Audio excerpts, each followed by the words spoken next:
Life, culture and current events from a biblical perspective. 2020 with Neil Johnson on Vision. On a Wednesday, we like to check in on the latest breaking news headlines out of Israel and the Middle East. Ron Ross has been scouring those headlines for us once again and back with us. Hi Ron, welcome back to 2020. Thank you, Neil. Ron, let's start with a headline around Iran. Iran must answer to the International Atomic Energy Agency probe, according to the USA. What's the story here? Yes, according to a statement by US spokesman Ned Price. Our position on this is not going to change, he said. Among the sticking points to reviving the agreement with Iran has been Tehran's demand that the IAEA end its investigation into uranium traces found in places of undeclared nuclear activity.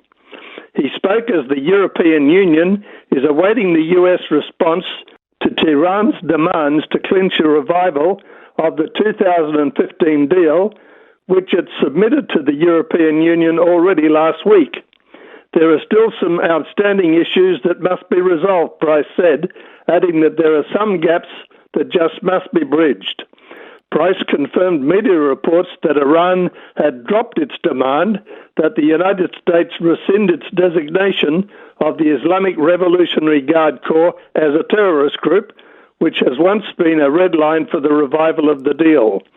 Price dismissed criticism against a return to the deal, noting that since the Trump administration exited the deal in 2018, the Iranian threat had grown rather than diminished. Ron, let's give some attention to those things being spoken about the nation of Israel and a headline around German police opening an investigation into Holocaust remarks made in a Berlin speech by Palestinian Authority leader Mahmoud Abbas. What's so inflammatory here? At issue are statements Abbas made in which he compared the Israeli-Palestinian conflict to the Holocaust during a joint press conference in Berlin with German Chancellor Olaf Scholz.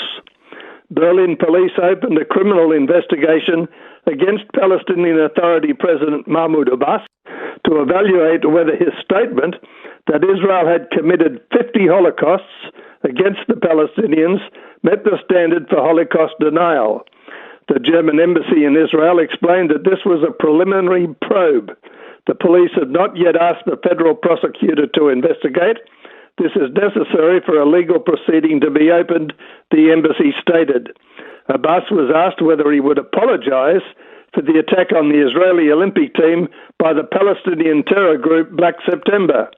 He responded by saying that if you want to go over the past, go ahead.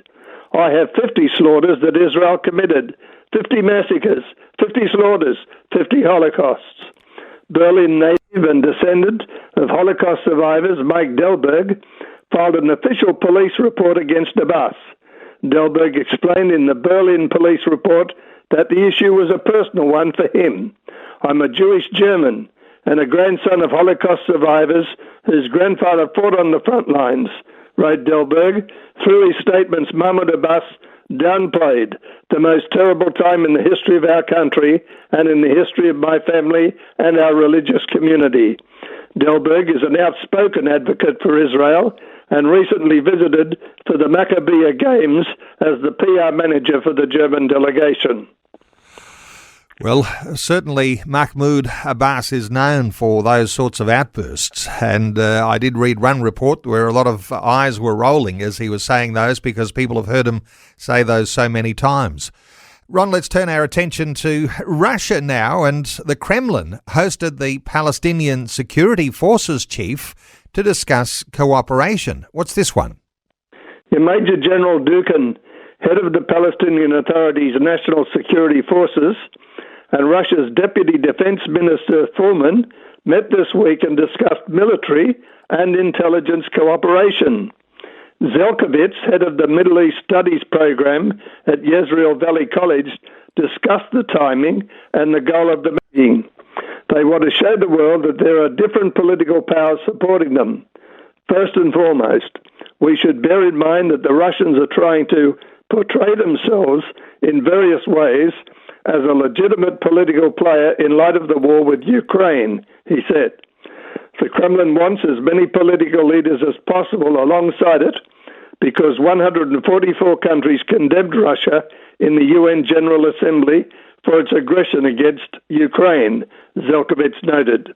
The Palestinian Authority, he continued, wants to be able to say it has the support of a superpower.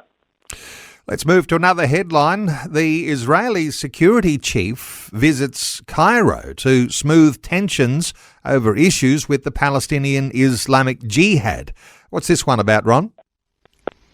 The head of Israel's internal security service, the Shin Bet, visited Cairo on Sunday in order to ease tensions surrounding continued Israeli counter-terrorism activity against Palestinian Islamic Jihad in the West Bank, Hebrew media is reporting.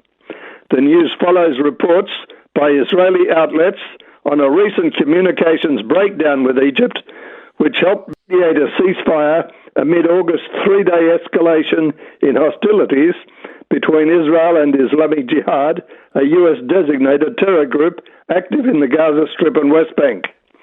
The tensions reportedly stem from Egypt's understanding that Israel had planned to scale back its counter-terrorism operations and arrests in the West Bank following the ceasefire, and its concern that it has not yet occurred, according to Israel's Channel 13.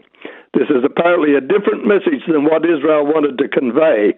Shin Bet chief Ronen Bar, whose visit to Cairo has not been confirmed by the Israeli government, reportedly met there with the head of the Egyptian General Intelligence Directorate. The latter had cancelled a trip to Israel planned for the days following the ceasefire. An unnamed Israeli government source told the outlet that the current tensions are of medium severity and estimated that they'll be resolved very soon. Ron, Saudi Arabia sentences a Shia woman to 34 years in prison for her retweets. What's the story here? Yeah, according to Sunni-majority Saudi Arabia, sentenced a Saudi woman and adherent of Shia Islam to 34 years in prison for using her personal Twitter account to create public turmoil and destabilize civil and national security by retweeting posts demanding the Saudi government release women's rights activists from prison, Turkey's Hurriyet newspaper reported. A Saudi terrorism court sentenced Saudi citizen Salma al-Shihab to 34 years in prison on August 15. She was originally sentenced to 6 years in prison, but appealed her sentence and was assigned an increased term to 34 years. Al-Shihab's later sentence includes an additional travel ban forbidding her from leaving Saudi Arabia for 34 years after she serves a prison sentence. Al-Shihab was a doctoral student at Leeds University in the UK, but was visiting her native Saudi Arabia on vacation in January 2021. And let's top off with another interesting headline. Some attitudes to Israel are very subtle. The Soccer World Cup hospitality website lists Palestine, not Israel. What's this one about? Yeah, so much for soccer in this sense. The FIFA World Cup, which is set to take place in Qatar from November 21 through December 18, has a website that offers the public help in purchasing hospitality packages, but Israelis looking for their country were originally given the sole option of Palestinian territories occupied rather than Israel. After multiple news reports drew attention to the omission, the option of Palestinian territories was removed and replaced with just the word Palestine. Israel is still not listed on the website. StopAntisemitism.org pointed out the continued error on Sunday in a Twitter post asking the FIFA World Cup, why is Israel still not listed? All right. Well, Ron, always appreciate you scouring the headlines, bringing us an update each week. Appreciate you very much. And thanks so much for being with us on 2020. Thanks, Neil. Thanks for taking time to listen to this audio on demand from Vision Christian Media. To find out more about us, go to vision.org.au.